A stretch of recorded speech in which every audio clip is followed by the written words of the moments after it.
Hai marketeers, kita kembali dalam 10 Minutes Industry Update. Saya Martani, Industry Head Resources, Infrastructure, and Utilities Marketplace Inc. Pada episode kali ini, saya akan membahas 5 update dari Industry Resources, Infrastructure, and Utilities selama sepekan terakhir. Kita masuk ke update yang pertama. Elnusa Petrofin menyalurkan bantuan 24 ton liquid oksigen ke rumah sakit di Jabodetabek. Dikutip dari investor.id, Elnusa Petrofin atau biasa disebut EPN sebagai anak usaha PT Elnusa Tbk kembali menggelar kegiatan Corporate Social Responsibility untuk membantu meringankan dampak pandemi COVID-19, khususnya terkait permintaan kebutuhan oksigen yang semakin tinggi akibat bertambahnya jumlah pasien positif COVID akhir-akhir ini. Pandemi COVID-19 belum menunjukkan tanda-tanda berakhir, bahkan kasusnya semakin meningkat. Kepedulian Elnusa Petrofin diwujudkan dengan menggelar kegiatan CSR dengan tema Petrofin Peduli Oksigen untuk Indonesia. Head of Corporate Communication Elnusa Petrofin, Putih Yarsa Bagus Wibowo mengatakan bahwa dalam kegiatan ini EPN memberikan bantuan sebanyak 24 ton liquid oksigen kepada 7 rumah sakit di wilayah Jabodetabek, antara lain Rumah Sakit Krakatau Medika, Rumah Sakit Pekerja KBN, Rumah Sakit Pelni, Rumah Sakit Pertamina Pusat, RSPP Modular Simpruk, Rumah Sakit Pertamina Jaya, dan Rumah Sakit Pelabuhan Jakarta. Adapun bantuan liquid oksigen tersebut telah disalurkan sejak 19 Juli sampai dengan selesai. Direktur Utama PT Elnusa Petrofin Haris Syahrudin turut hadir dalam seremonial singkat serah terima bantuan CSR oksigen pada Selasa 20 Juli. Dalam kesempatan itu, ia menyampaikan bahwa CSR ini merupakan bentuk tanggung jawab sosial serta kepedulian perusahaan terhadap kemanusiaan. Semoga bantuan oksigen yang sangat vital bagi rumah sakit ini dapat memberikan manfaat yang seluas-luasnya dalam membantu meringankan dampak yang ditimbulkan oleh COVID, khususnya terkait suplai oksigen medis di rumah sakit. Kita masuk ke update yang kedua. Petrokimia Gresik kembali menghadirkan solusi baru untuk agroindustri di Indonesia.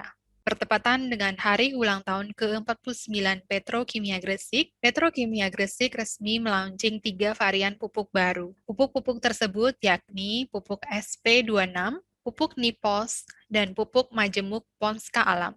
SP26 hadir sebagai respon atas penyesuaian unsur hara P dan juga alternatif atas penyesuaian alokasi pupuk SP36 bersubsidi.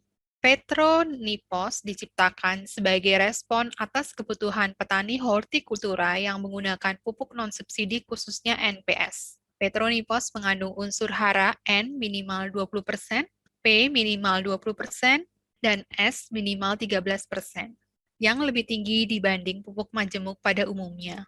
Pada tahun ini, Petrokimia Gresik menghadirkan Ponska Alam yang merupakan produk pupuk majemuk pertama dengan kandungan bahan-bahan mineral alami sebagai sumber N dalam bentuk nitrat maksimal 5%, P minimal 10%, dan K minimal 10% yang telah mendapatkan sertifikat organik dan berlogo Organik Indonesia. Ponska Alam adalah rangkaian pupuk yang dibutuhkan dalam sistem pertanian organik. Hal ini menjadi wujud kontribusi nyata perusahaan dalam mendukung terwujudnya pertanian berkelanjutan. Demikian disampaikan oleh Bapak Dwi Satrio Anu Rogo, Dirut Petrokimia Gresik. Kita masuk ke update yang ketiga. Mobil uji tanah PT Pupuk Indonesia Persero telah menguji produktivitas tanaman yang ditentukan salah satunya dari kualitas tanahnya. Tanah yang sehat menyediakan nutrisi, air, dan udara bagi tanaman. Sayangnya karena tidak memiliki alat penguji, selama ini banyak petani yang masih kesulitan mengecek apakah tanahnya sehat, subur, atau tidak. Bagaimana kandungan tanahnya? Apakah tanah punya kandungan nitrogen cukup? Apakah C organiknya sudah cukup? Atau perlu dipupuk lagi? Untuk menjawab permasalahan tersebut, maka hadirlah mobil uji tanah pupuk Indonesia. Kini petani yang ingin melakukan budidaya pertanian, termasuk sawah dan perkebunan, bisa dites terlebih dahulu, sehingga tidak lagi mengalami kesulitan menentukan jenis pupuk dan dosis untuk lahan pertaniannya. Para petani dapat mendapatkan layanan mobil uji tanah gratis dengan menghubungi Pusat Layanan Pelanggan PT Pupuk Indonesia Persero. Kita masuk ke update yang keempat. Pandemi dan PPKM darurat skala mikro untuk Pulau Jawa dan Bali tidak mematahkan semangat PT Land Industri Persero melalui tanggung jawab sosial dan lingkungan. PT Land Industri Persero melalui bagian tanggung jawab sosial dan lingkungan (TJSL) atau CSIR terus berupaya membantu UMK di daerah Bandung Raya, khususnya dengan program pendanaan UMK. Sebelumnya, proses pendanaan dan penandatanganan perjanjian kerjasama UMK binaan dilaksanakan di kantor Land Industri. Tetapi kali ini berbeda. Land Industri melakukannya dengan sistem jemput bola dengan mendatangi langsung lokasi usaha UMK binaan. Hal ini merupakan kali pertama dalam sejarah dibentuknya bagian TJSL Land Industri sejak 27 tahun. Pendanaan UMK kali ini, Land Industri menyalurkan permodalan untuk 3 UMK binaan yang berlokasi di Kota Bandung dan Kabupaten Bandung dengan sektor usaha industri, perdagangan, dan jasa. Menurut GM TJSL CSIR Land Industri Doni Gunawan, hal ini perlu dilakukan mengingat berlakunya PPKM yang menyebabkan akses terbatas. Kegiatan ini juga dilakukan untuk mendukung percepatan proses pemulihan ekonomi nasional, khususnya pelaku UMK. Dengan adanya program pendanaan UMK yang digalakkan oleh seluruh BUMN di Indonesia, semoga dapat membantu UMK yang mengalami kesulitan permodalan usaha di tengah terpaan pandemi ini. Land Industri berharap UMK dapat segera bangkit dan mandiri serta membantu pemerintah dalam percepatan pemulihan ekonomi nasional.